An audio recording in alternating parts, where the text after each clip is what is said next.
Energía a Granel, un podcast de Marcial González e Ismael Morales.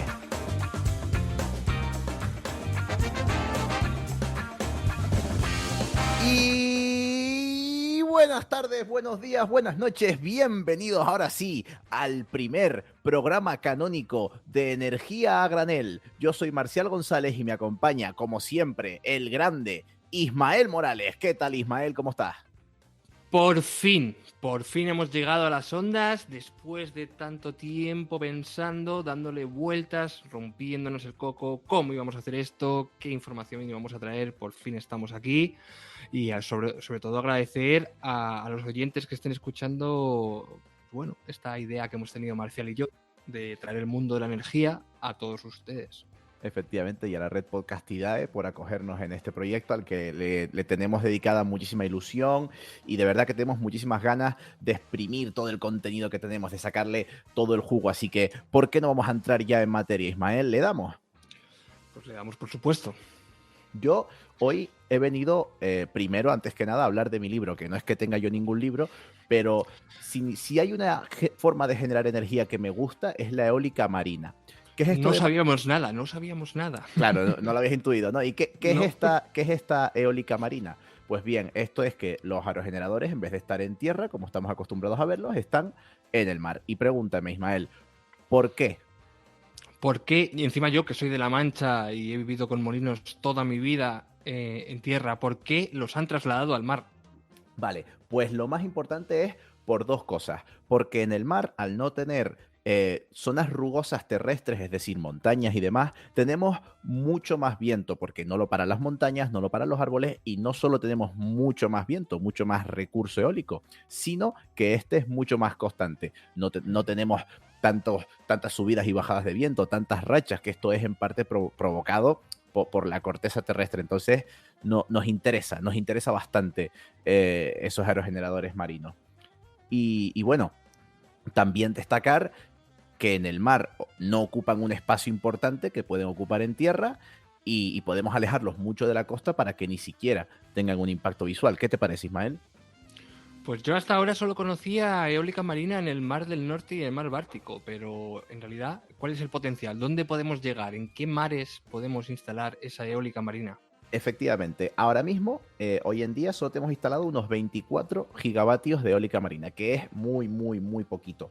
Estos 24 gigavatios ocupan una superficie de unos 7.000 kilómetros cuadrados. Para que nos hagamos una idea de unos números, según The Economist, para cubrir el 100% de la energía mundial con eólica marina, necesitaríamos 7 millones de kilómetros cuadrados, que parece una cifra súper grande, pero solo es un 1,3% de la superficie del planeta. Si nos vamos un poquito hacia los océanos, es un 1,9% de la superficie de los océanos. ¿Quiere decir esto que vamos a cubrir todo y vamos a solo poner eólica marina? No, hombre. Claro, el mix energético tiene que ser variado, pero es solo para orientarnos un poquito con esos datos. Y bueno, como tú comentabas, actualmente la mayor parte de la potencia marina instalada se centra en Reino Unido, Alemania, Países Bajos, Bélgica y Dinamarca. ¿Qué habías dicho que tienen en común esos países?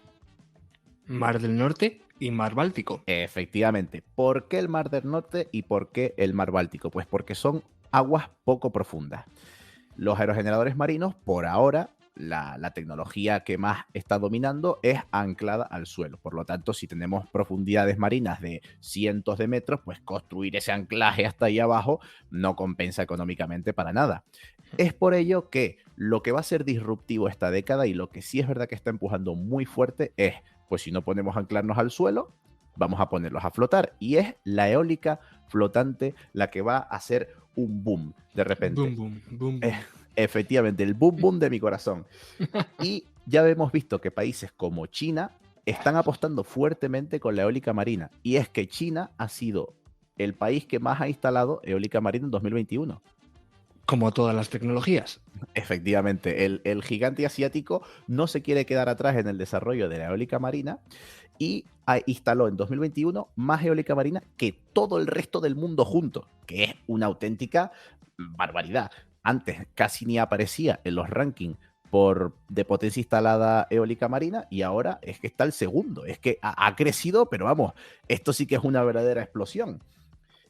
Y ya, si le sumamos esta tecnología también flotante de la que hablo, vemos que existen muchísimas otras zonas buenísimas en el mundo para la eólica marina, como Estados Unidos, Canadá, Sudamérica y también España y Portugal. Ya vemos cómo hay regiones en España, como Cataluña y Canarias, que se quieren aprovechar muchísimo de esta eólica marina. Y hemos visto proyectos en las costas catalanas y concretamente en Gran Canaria.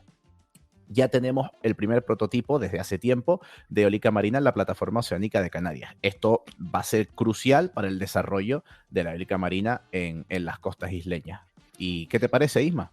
Yo creo que la tramuntana tiene mucho que decir en Cataluña. Efectivamente, viento sabemos que hay. Eso asegurará. Solo hay que aprovecharlo, desarrollar nuestras tecnologías y estar atentos para aprovechar todo ese recurso que tenemos.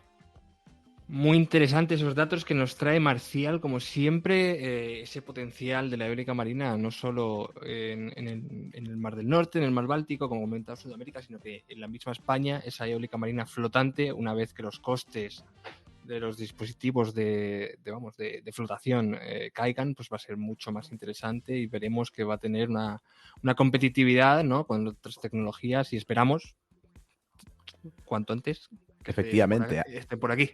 Ya te digo que a mí me emociona muchísimo hablar de esto, pero no voy a copar yo todo el programa. Cuéntame, ¿qué nos traes tú? Porque yo me tengo que callar ya porque podría estar hablando aquí siglos.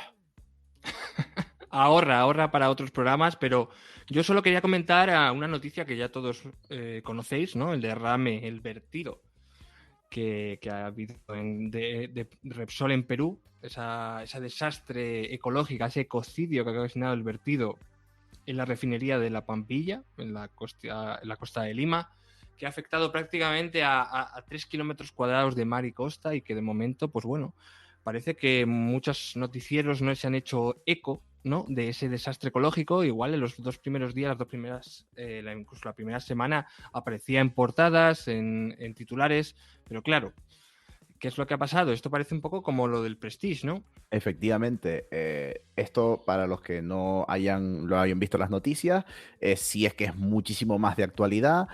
Pasó hace escasas semanas y estamos ante un desastre ecológico, pues comparable o quizás más con el que tuvimos en las costas gallegas del Prestige, que me recuerda mucho porque el modus operandi ha sido el mismo.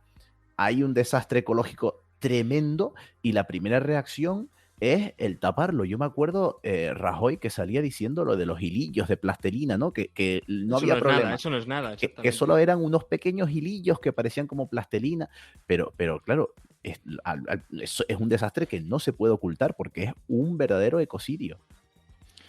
Exactamente. No fueron hilillos, fueron kilómetros de costas, muertes de animales, sobre todo tenemos en esa retina, ¿no? En esa retina histórica, las imágenes de las gaviotas, el impacto económico que supuso para Galicia, pero lo que comentabas es muy interesante. ¿Por qué los medios no se han hecho eco? Yo solo voy a dejar un dato. Resulta que Aurora Catalá, consejera de Repsol, también es consejera de A3 Media. Entonces, bueno, por eso podemos dar un poco por hecho una pista de por qué los medios de comunicación, sobre todo las grandes televisiones, no han hecho mucho eco, mucho impacto de este desastre que sigue afectando tanto playas, islotes, especies de renombre, ¿no?, como el pingüino de Humboldt o la nutria marina, que ambas están legalmente protegidas en Perú. Pero bueno, esta no es la primera vez, eso es interesante saberlo. También sucedió en 2013 un hecho similar. También Repsol obtuvo o fue sancionado por parte del gobierno de Perú.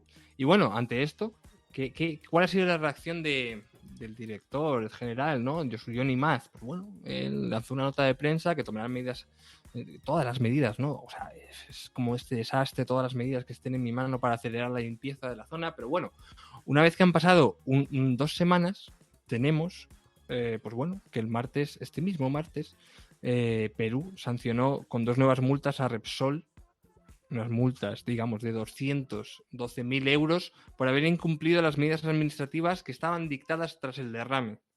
Claro, 212.000 euros, parece mucho dinero, pero vamos a hacer un poco recapitulación de los hechos. Nada más tener este accidente, sale Repsol a decir, no, no, aquí no ha pasado nada, es un pequeño derrame. Después se ve que sí, que el asunto es serio y elevan un poquito la gravedad. Sí, bueno, pues a lo mejor tuvimos un escape más grave. Hay más, sí, exactamente, Efectivamente. exactamente. Y ya cuando se ve que el asunto está todo totalmente descontrolado, pues bueno, hacen 2 o 3 lavaditos de cara para que pensemos que está todo solucionado, pero ni mucho menos. Ha sido un desastre ecológico tremendo que Repsol primero intentó tapar, intentó esconder. Y claro, todo esto desemboca en que al final, pues, una multa de 200.000 euros, que para estas empresas no es nada. Me recuerda mucho el caso que veíamos este verano de donde se vaciaban pantanos en España. Las eléctricas turbinaban las presas hidráulicas todo lo que tenían, vaciaban las empresas dejando a pueblos enteros sin casi recursos de agua. Y al final las multas fueron pues de 50.000 euros, 100.000 euros. Claro, estas cifras verdaderamente para estas grandes empresas son migajas. Sí, sí, totalmente. O sea, estabas hablando de la hidroeléctrica y me estaba recordando a ese famoso coste de oportunidad que un día os explicaremos, pero para Repsol estamos hablando de una multa de 212.000 euros y justo en estos días sacaron las cuentas anuales y bueno, pues los ingresos de Repsol prácticamente, el EBITDA son en 2021, ojo, que no se había recuperado la totalidad de la actividad por la pandemia, la movilidad seguía un poco restringida, estábamos hablando de 8.170 millones de euros, de los cuales beneficios netos son 2.499 millones de eurazos. Claro, Casi para nada. que nos hagamos una idea, lo que has dicho que es el EBITDA, que son los ingresos, los beneficios, mejor dicho, antes de impuestos, son 8.000 millones, 170. que se queda después de impuestos, o sea, neto, lo que se han quedado ellos, son 2.500 millones de euros. Efectivamente. Claro, comparas esos 2.500 millones con la multa que fue de 200.000 euros y es que no es ni un 0,1%. Es que Yo, ahí vemos como las cifras son irrisorias. Yo te diría que es que casi sale barato contaminar, es decir, esto es calderilla por un ecocidio que actualmente sigue en vigencia y que es grave, gravísimo, que tanto los medios de comunicación no pongan el foco como por las sanciones de Repsol que tienen que venir no solo de Perú, sino un poco de la globalidad, ¿no? También de España. Efectivamente. Bueno, y hablando de cómo comunicar y hablando de los medios de comunicación, vamos a pasar a nuestra primera entrevista, que hoy tenemos a una invitada muy especial que me hace mucha ilusión entrevistar. Así que vamos a ello, ¿no? Adelante.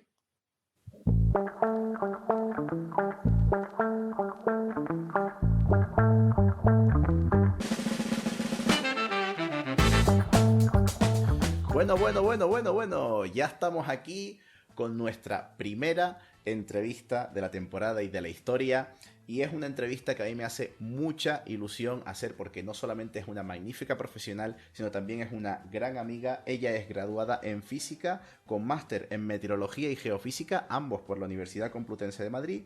Actualmente trabaja como meteoróloga en el programa Aquí la Tierra de Televisión Española y eso aparte de sus labores como comunicadora de cambio climático en redes, en persona y muchas otras cosas que hace como profesional. Ella es Isabel Moreno y está aquí con nosotros. Buenas, Isa, ¿qué tal? ¿Cómo estás? Muy bien, ¿tú qué tal? Muchas gracias por invitarme, me hace mucha ilusión también, ¿eh? Mucha ilusión me hace a mí y seguro que también le hace mucha ilusión a Isma. ¿A que sí? ¿A que nos hace mucha ilusión, Isma, tenerlo aquí? Como para decir que no, ¿no? Por supuesto, un honor tener a una persona con ese expertise como Isa aquí y bueno, vamos a hacer unas preguntitas luego más adelante para que nos cuente un poco y que nos recomiende sobre todo porque somos primerizos, ¿no? En esto de la comunicación sobre cambio climático, cada uno pues trabaja en su tema, pero bueno, así una pregunta general para romper el hielo, ¿no? ¿Qué es necesario para comunicar bien el cambio climático? Es un poco general, pero seguro que tú tienes consejitos. Bueno, podríamos escribir libros sobre eso. ¿Qué sería necesario para comunicar bien el cambio climático? Madre mía. Bueno, ¿tenemos 4 horas de entrevista para hablar de todo esto? En principio no, pero podríamos traerte más veces si quieres. Bueno, pues, las que hagan falta. Pues si queréis, damos unos pequeños tips de comunicación.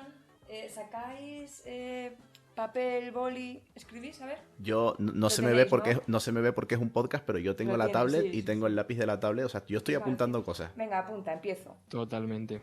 Ya. Ya.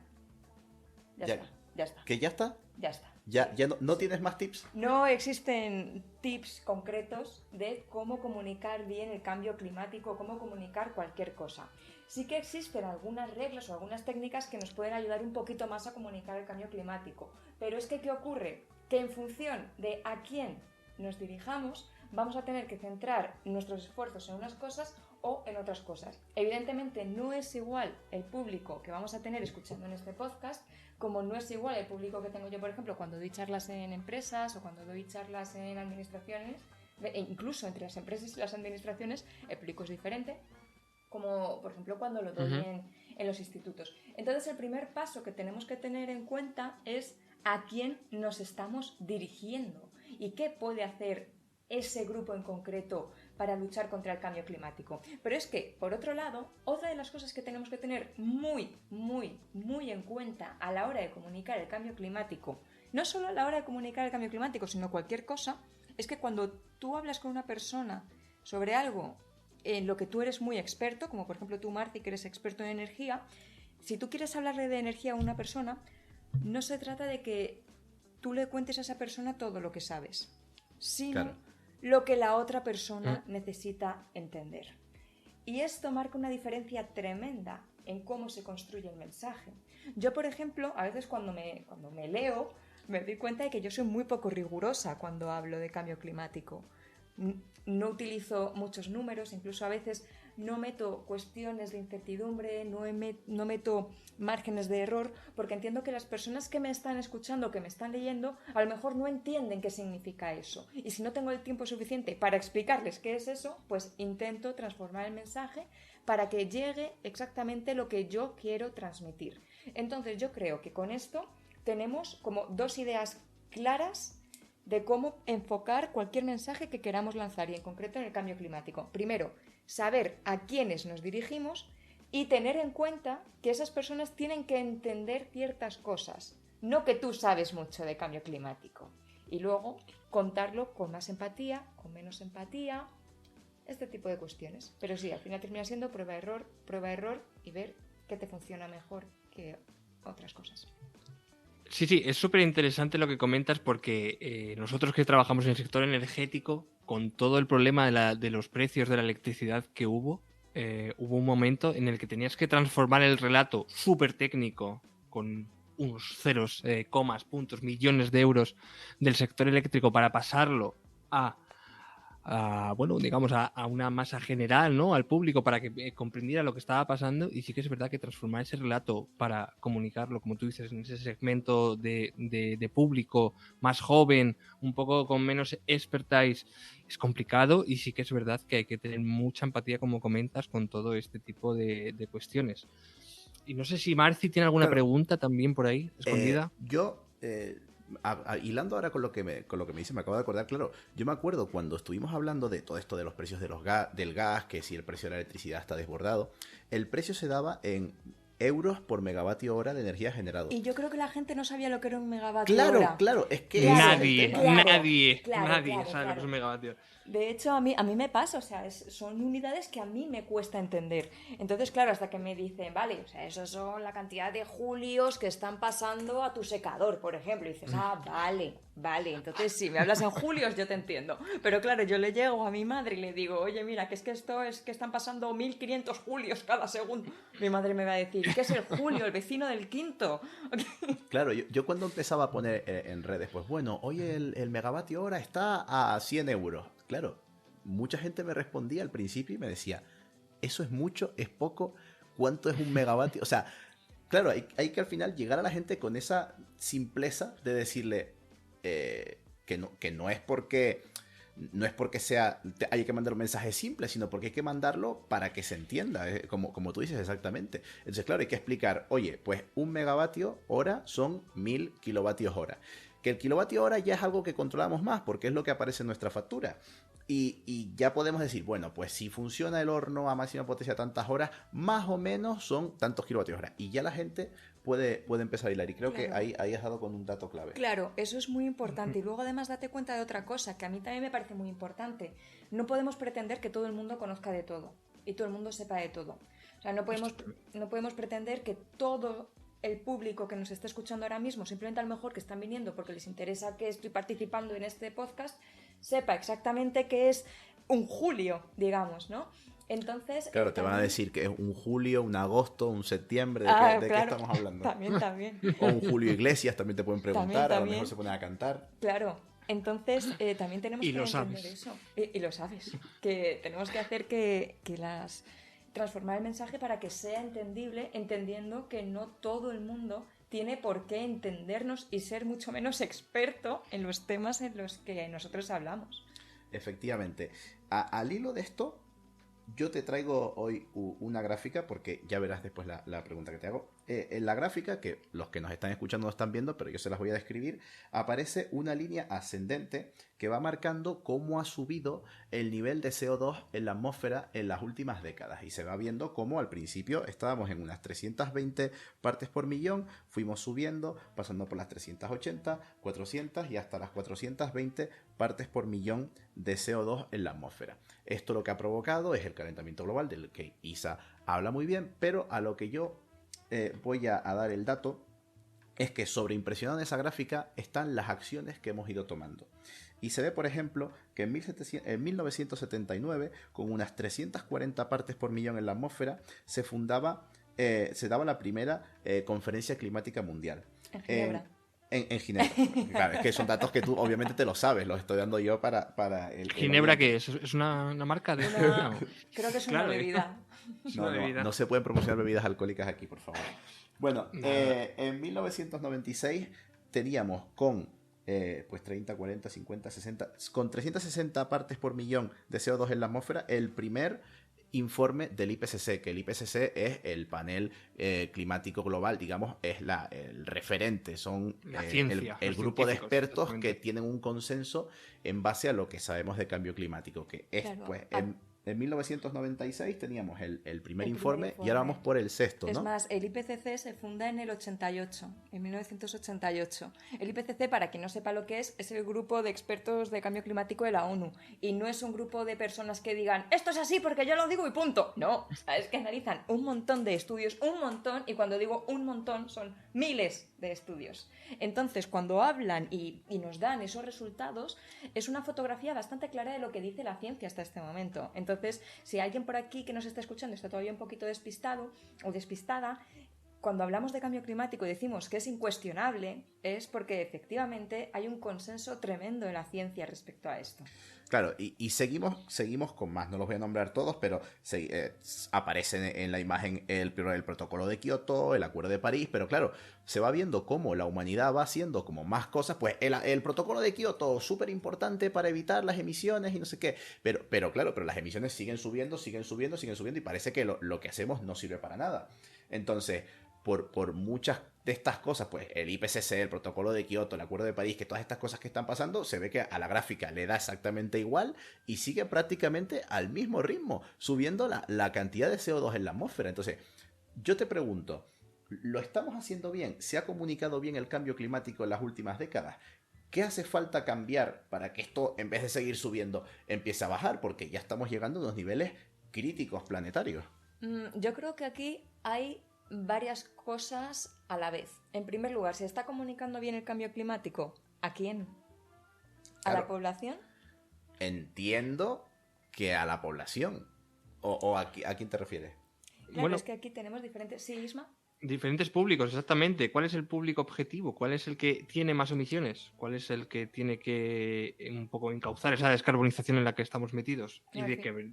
Al final, todo esto es bastante más complicado de lo que parece, porque sí que es verdad que hace unas décadas a lo mejor existía entre la población más duda de si el cambio climático era real o no, aunque en la ciencia no existiese dicha duda, pero en cambio a nivel político a lo mejor, o a nivel de gobiernos, a pesar de que lo sabían, porque claro, o sea, una vez que tienes la convención de la primera conferencia mundial sobre el clima en 1979, ahí los gobiernos saben qué es lo que está pasando. En el 88 tienes, por ejemplo, a James Hansen delante del Congreso de los Estados Unidos diciendo, oiga, señores, es que ya se están notando los cambios. Eso en el 88. En el 88, en 1988. Pero es que incluso si te vas un poquito atrás, tienes informes que dicen qué es lo que está pasando. Lo cual quiere decir que a lo mejor no se debe la inacción a cuestiones de no sabemos si el cambio climático es cierto o no, sino que se han aprovechado ciertos resquicios para no hacer nada porque viniese bien por otros motivos. ¿Qué ocurre, por ejemplo, con los combustibles fósiles? Sabemos que los combustibles fósiles están causando lo que estamos teniendo ahora mismo, que los combustibles fósiles son los responsables del cambio climático actualmente. Pero es que nuestra sociedad y nuestra civilización ahora mismo está construida en base a los combustibles fósiles. Si pensamos ahora mismo dónde están los combustibles fósiles en nuestro día a día, es que están en absolutamente todo.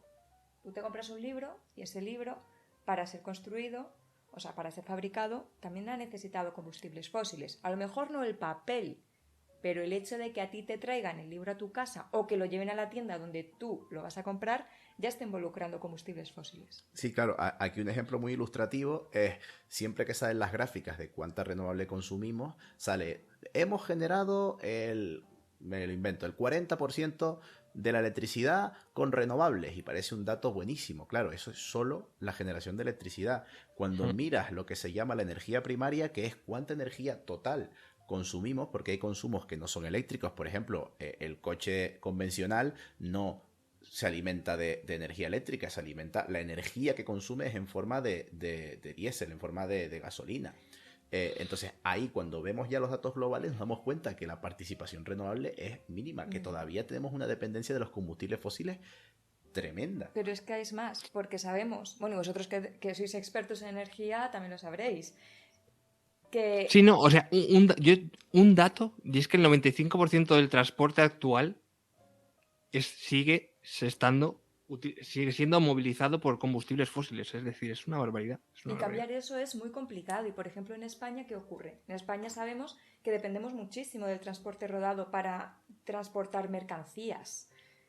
En España y en otros muchos lugares. Entonces, claro, o sea, ¿cómo le vas a decir, por ejemplo, a alguien que vive en Ciudad Real, en un pueblo, que no le pueden llevar mercancías porque ya no puede estar ese camión yendo hacia allá? ¿Qué ocurre también con los combustibles fósiles? Que es algo que vosotros sabéis porque sois expertos en energía. Los combustibles fósiles son muy baratos y además te dan mucha energía con una cantidad muy pequeña. Entonces, ahora mismo estamos manejando esa tecnología a tal ritmo y de forma tan eficiente que el progreso que hemos tenido ha sido gracias a toda esta energía que nos da los combustibles fósiles. Claro, tú imagínate, si esto hubiese empezado al principio a lo mejor con energía eólica, pues a lo mejor estaríamos ahora en otra situación, pero la cuestión es que ahora mismo las tecnologías y la forma que tenemos de adquirir esa energía, ¿no?, es a través de este tipo de fuentes. ¿Qué está ocurriendo? Pues que si tú estás progresando y eso también se traduce en que la gente que tienes en tu país da un interruptor y se enciende la luz, que, claro. O sea, para que os deis cuenta también de la magnitud que tiene todo esto y que es muchísimo más complicado de lo que parece. Sí, al final, como tú dices, nosotros, bueno, que nos llamas expertos, no, yo por lo pronto no, no somos expertos. Intento, pero vamos, lo de experto ya, además hoy en día. Yo lo que sé es todo este panorama que me planteas, nuestra dependencia de los combustibles fósiles, pero a lo que vamos a la pregunta, o sea, yo lo sé, Ismael lo sabe, tú lo sabes, como la demás gente, el resto de la gente lo sabe, cómo vamos progresando, o sea, porque hoy nos encontramos que mucha gente pues incluso te sigue negando el cambio climático, parece que hay gente que no tiene prisa por tomar acciones, siguen llegando consecuencias, vemos que cada vez estamos peor. Claro, eso es. Y también lo contrario, vemos como hay gente tan puesta en escena y tan consciente del límite planetario tan grande que estamos sobrepasando que incluso por el otro extremo hablamos de ecoansiedad, de gente que se cree que el mundo se va a acabar mañana y que a lo mejor necesita también informarse correctamente de qué podemos hacer. Entonces, al final la pregunta viene siendo, o sea, ¿qué estrategia es la correcta para llegar a esa gente? O sea, ¿seguimos divulgando en el mismo sentido? ¿Empezamos a hablarle más a los niños? Obviamente eso no, porque hay que actuar A ahora, los entonces niños también no. tienes que hablarle a los adultos. A los niños no, ya ¿Qué? no. O sea, está bien hablarle a los niños, hay que hablarle a los niños sobre este tema, por supuesto, pero yo creo que el problema ahora no está en los niños, está en los adultos y en las personas que toman las decisiones ahora, porque efectivamente, mira, has dado en la clave de por qué no se ha hecho nada durante todo este tiempo. Si ya se sabía lo que podía pasar, joder, pues si ya lo sabes, en los años 80, ponte a investigar cómo adquirir tu energía a través de renovables. O investiga al ritmo al que se está haciendo ahora. Implementa estas soluciones al ritmo al que se está haciendo ahora. Justamente es lo que Pero en decías aquel tú. momento, claro, o sea, igual no se podía y se estaba aprovechando ciertos resquicios para, no, yo voy a seguir como hasta ahora porque esto es muy barato. Porque es barato. Y, Claro, y porque es tiro. barato y da Claro. dinero. Porque es barato y da dinero. Claro, entonces, Ahora no es tan barato, parece. Claro, ahora no, claro, ahora de repente no Ahora. es tan barato, pero y nos damos cuenta también de lo que cuesta adquirir la energía. Efectivamente. Entonces, otra de las cosas que ocurre que hacen tan difícil esto, también lo has dicho tú, o igual no lo has dicho tú y lo he pensado según lo estabas diciendo. Personas que se creen que el mundo se va a acabar mañana, la ecoansiedad. Claro, como estas consecuencias no las ves hoy, quiero decir, o sea, tú ahora mismo te inyectas veneno y mañana te mueres, ¿no? Pero es que con este problema es que el veneno que te estás inyectando no lo estás notando hoy, justamente, porque el cambio climático no va a aparecer como el malo de las películas, como digo yo, con un hacha diciendo ¡oh, vengo aquí a matarte! No, son cambios que se están produciendo para nosotros de forma muy lenta, para una vida humana, quiero decir, para una generación. Pero claro, geológicamente esto no tiene precedentes. Entonces es lo verdaderamente preocupante.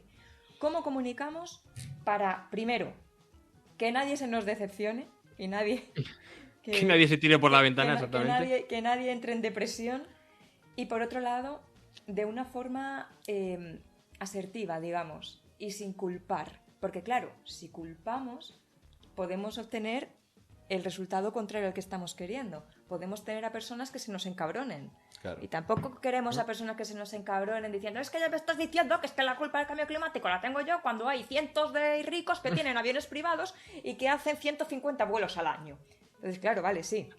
Entonces no es tanto de echar culpa. El otro día estaba viendo la gráfica de la Super Bowl, del número de vuelos que salieron del aeropuerto de la ciudad, que no sé cuál es, en la que salía Super Bowl, y eran como todos se dirigían a la costa de Estados Unidos, Seattle, Miami, y de repente decía uno, ¿pero por qué nosotros, que estamos pagando la gasolina ahora actualmente, por todo el cambio de la inversión a renovables a un precio histórico, tenemos que pagar porque no contaminamos como los ricos? Es decir, no, es que ese no es el mensaje que hay que dar. Claro, ese no es el relato, exactamente. Claro, es que es muy fácil caer en esa argumentación. De hecho, ese tuit se hizo muy viral y muchas personas a las que yo admiro, muchos comunicadores de cambio climático a los que admiro, empezaron a decir que claro, que es que ese no es el mensaje.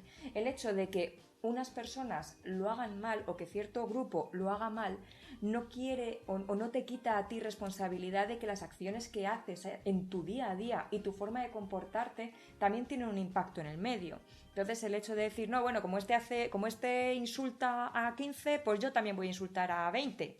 Claro, no, entonces... O yo voy a no, o sea, hagamos todos lo que podemos hacer dentro de nuestra parcelita y no excusarnos, y esto clarísimamente es una excusa. Y luego, por otro lado, también otro de los argumentos en los que caemos de forma súper fácil, es decir, es que hay 100 empresas que son responsables del no sé cuánto % de las emisiones. Vale, pues analicemos esas empresas y miremos a ver si esas empresas están emitiendo porque sí, o si esas empresas están emitiendo porque nos dan un servicio.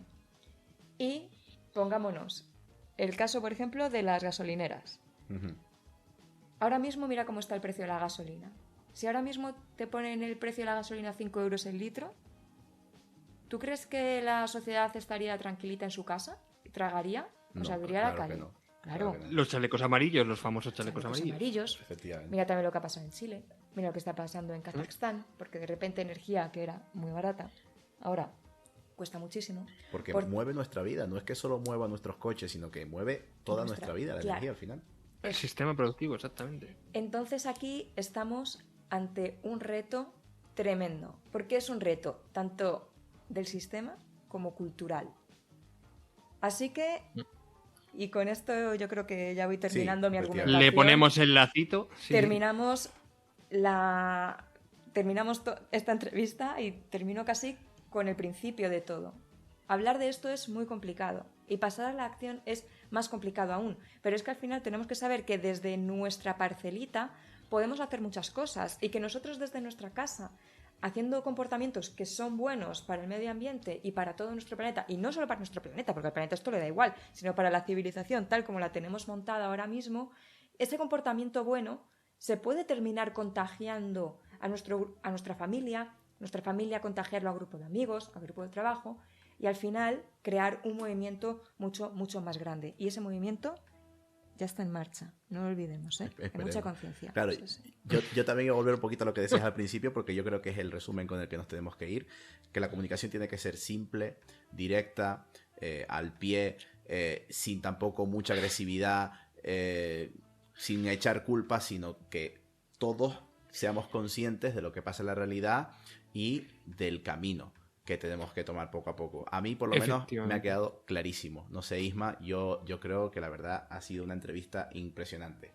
Yo creo que, hilando un poco con el nombre del podcast Energía Granel, yo creo que cada uno puede aportar su grano, pero ya sabemos que grano no hace granero, pero ayuda al compañero. Eso es un poco el dilema que tenemos de que todos podemos aportar en una mayor o menor medida y hay que hacerlo cuanto antes. Bueno, y con este alarde de refranero popular de La Mancha que nos hace Ismael, despedimos a Isabel Moreno, nuestra invitada de hoy. La pueden seguir en redes, acuérdense, @IsabelIsaMoren. Isa, muchas gracias por venir, eres la mejor. A vosotros. Anda, Sin duda. aunque soy la mejor, anda. Ya me gustaría a mí. Sigamos trabajando para ser cada día mejores en todo.